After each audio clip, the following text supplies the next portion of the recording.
Shalom saudaraku yang terkasih, senang sekali menjumpai Anda. Dalam kasih Tuhan, kita boleh terus merasakan cinta kasih-Nya yang besar bagi kita semua. Kita belajar firman Tuhan, namun sebelumnya kita berdoa. Tuhan, terima kasih waktu yang indah kami boleh belajar firman-Mu, dan firman-Mu terus menolong kami untuk tetap teguh menghadapi setiap realitas dan warna kehidupan. Dan kami tahu ada tangan Tuhan yang terus berjalan memegang, menuntun kehidupan kami. Dalam nama Yesus kami berdoa. Amin. Kita memperhatikan bagian firman Tuhan dari Keluaran pasal 15 ayat 22 sampai ayat yang ke-27. Di sana dikatakan, Musa menyuruh orang Israel berangkat dari Laut Tebrau, lalu mereka pergi ke padang gurun Sur. 3 hari lamanya mereka berjalan di padang gurun itu dengan tidak mendapat air. Sampailah mereka ke Marah, tetapi mereka tidak dapat meminum air yang di Marah itu karena pahit rasanya. Itulah sebabnya dinamai orang tempat itu Marah.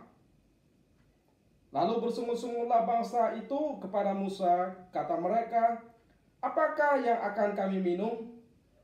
Musa berseru-seru kepada Tuhan, dan Tuhan menunjukkan kepadanya sepotong kayu. Musa melemparkan kayu itu ke dalam air, lalu air itu menjadi manis.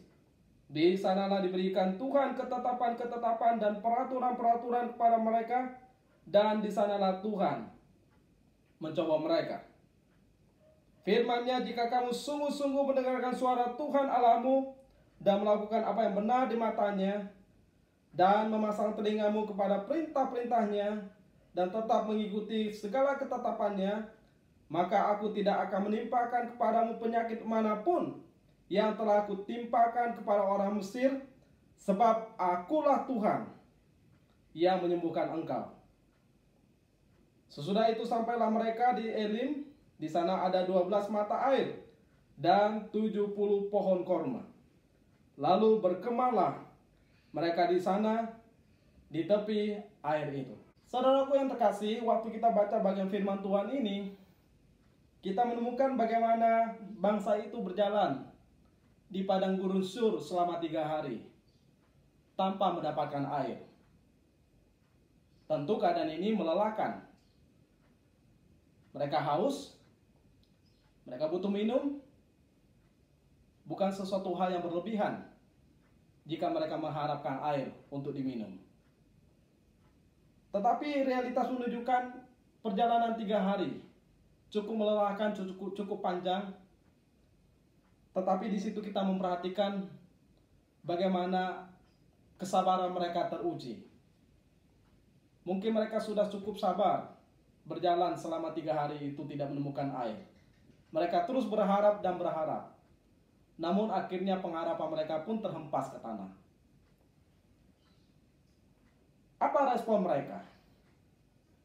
Mereka responnya adalah marah, bersungut-sungut, ya tentunya bersungut-sungut kepada Musa. Tetapi menarik, keadaan yang sama dengan respon yang berbeda. Musa tidak marah, Musa tidak bersungut-sungut, Musa tidak kecewa, tetapi dia datang kepada Tuhan. Dikatakan berseru-seru kepada Tuhan. Dengan kata lain bahwa satu masalah bisa menimpa keadaan banyak orang. Suatu masalah bisa dihadapi oleh semua orang dalam kondisi yang sama. Tetapi yang membuat beda adalah responnya. Sehingga menarik, ada seorang berkata bahwa ketika kita berharap dari depan dan dari belakang kita, dari kiri dan kanan kita, ketika kita berharap kepada orang tua, kepada kerabat, kepada atasan, bahkan kepada siapapun, termasuk juga kepada pendeta, kemudian harapan itu terhempas karena tidak ada jawaban, mungkin sangat buntu. Tetapi dia berkata bahwa maka berharaplah kepada Tuhan, pemilik hidup kita. Karena kunci kehidupan kita ada di dalam Dia. Sehingga Daud pernah berkata, aku melayangkan mataku ke gunung-gunung, dari manakah datang pertolonganku? Pertolonganku ialah daripada Tuhan. Menarik ya? Pertolongan kita datang daripada Tuhan. Siapa Tuhan itu? Yang menciptakan langit dan bumi. Yang menciptakan kita. Dialah pemilik kehidupan kita. Sehingga tepat ketika Musa berseru pada Tuhan, karena Tuhanlah sumber jawaban dalam kehidupan. Waktu Musa berseru kepada Tuhan, dikatakan Tuhan menunjukkan suatu jawaban melalui sepotong kayu. Dan melalui sepotong kayu itulah dikatakan ketika kayu itu dilemparkan ke dalam air, lalu air itu menjadi manis. Kita memperhatikan bahwa tidak ada jalan buntu bagi Tuhan untuk bekerja bagi kita. Kita seringkali sibuk membutuhkan menemukan jawaban dari kanan dan kiri, berharap kepada manusia, bukan kepada Tuhan. Sehingga yang terjadi apa? Bukan penyelesaian, tetapi keributan. Dalam bagian ini, belajar untuk bersandar penuh pada Dia, apapun warna kehidupan kita. Sehingga dikatakan bahwa ternyata ada maksud Tuhan untuk membawa mereka ke sana. Di sana Tuhan memberikan ketetapan-ketetapan dan peraturan-peraturan kepada mereka. Dan di sana juga Tuhan mencoba mereka. Dengan kata lain, ketika kita menghadapi pencobaan situasi sulit, jangan cepat marah dan menyerah. Karena mungkin di sana Tuhan ingin menempa, menguji kita, memproses kita. Tempat Tuhan mengupgrade kualitas karakter kita, kualitas keimanan kita. Betulkah kita sebagai orang yang beriman di hadapan Dia dalam situasi yang sulit sekalipun? Ini pertanyaan yang menarik. Dan ternyata peraturan ini penting bagaimana mereka hidup setia di hadapan Tuhan. Dan dikatakan bahwa firman-Nya, jika kamu sungguh-sungguh mendengarkan suara Tuhan Allahmu, melakukan apa yang benar di matanya, memasang telingamu kepada perintah-Nya, tetap mengikuti segala ketetapan-Nya, maka aku tidak akan menimpakan kepadamu penyakit manapun yang telah kutimpakan kepada orang Mesir. Ternyata Tuhan ingin juga menunjukkan bahwa Tuhan ingin melakukan pembedaan antara orang benar, antara orang tidak benar, antara orang percaya, antara orang tidak percaya. Orang benar mengikuti ketetapan Tuhan, orang yang tidak percaya mengikuti ketetapan hatinya, sehingga mereka dihukum oleh Tuhan. Tetapi kita diminta untuk mengikuti apa yang Tuhan ingin kerjakan melalui kehidupan kita, sehingga kita harus bersungguh-sungguh mendengarkan suara Tuhan, harus bersungguh-sungguh hidup benar di matanya, harus bersungguh-sungguh dikatakan memasang telinga kita kepada perintah-perintahnya, karena itu penting bagi kehidupan kita, dan mengikuti segala ketetapannya. Dan menarik bagian berikutnya, sesudah itu sampailah mereka di Elim, di mana ada 12 mata air dan 70 pohon korma, lalu berkemahlah mereka di sana di tepi air itu.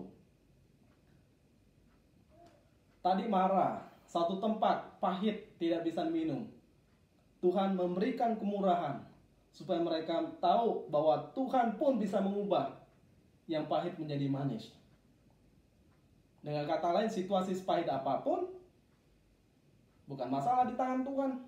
Tuhan sanggup mengubahnya menjadi suatu peristiwa yang menakjubkan. Demikian juga Tuhan tidak kurang cara untuk memelihara menjaga kehidupan umatnya. Jangankan satu sumber, 12 sumber Tuhan sediakan. Artinya apa? Masing-masing suku itu mendapatkan satu sumber mata air. Cukup? Sangat cukup.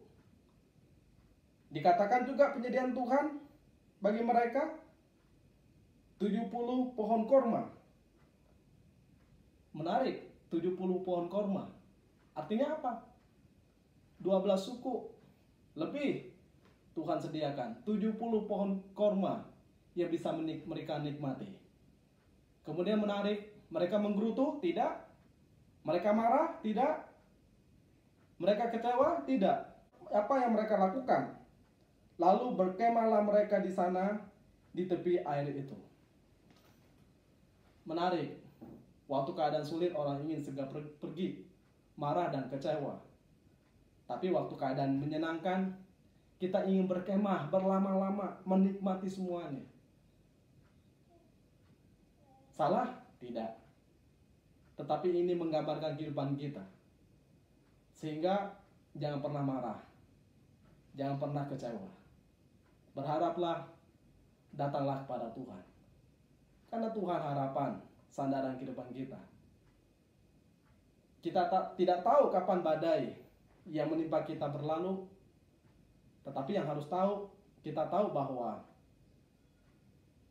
kasih Tuhan, penyertaan Tuhan, abadi bersama dengan kehidupan kita.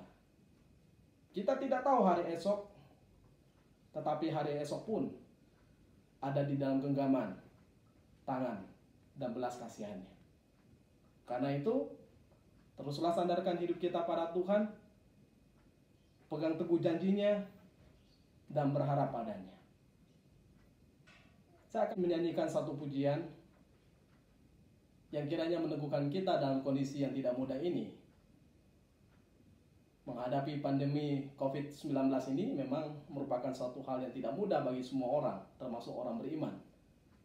Tetapi kita punya harapan. Dan sandaran kekuatan kita adalah dalam tangan Tuhan. Kiranya pujian ini menolong kita, meneguhkan hati kita. Saudaraku, pujian ini saya ciptakan di dalam kondisi pandemi COVID-19. Yang bagi kita memang situasi tidak mudah, tapi saya meyakini bahwa Tuhanlah pengharapan kita. Selagi kita hidup, kita masih terus boleh menyaksikan cinta kasih-Nya dan boleh terus melayani Dia, memuliakan Dia, bahkan berkarya bagi hormat nama-Nya.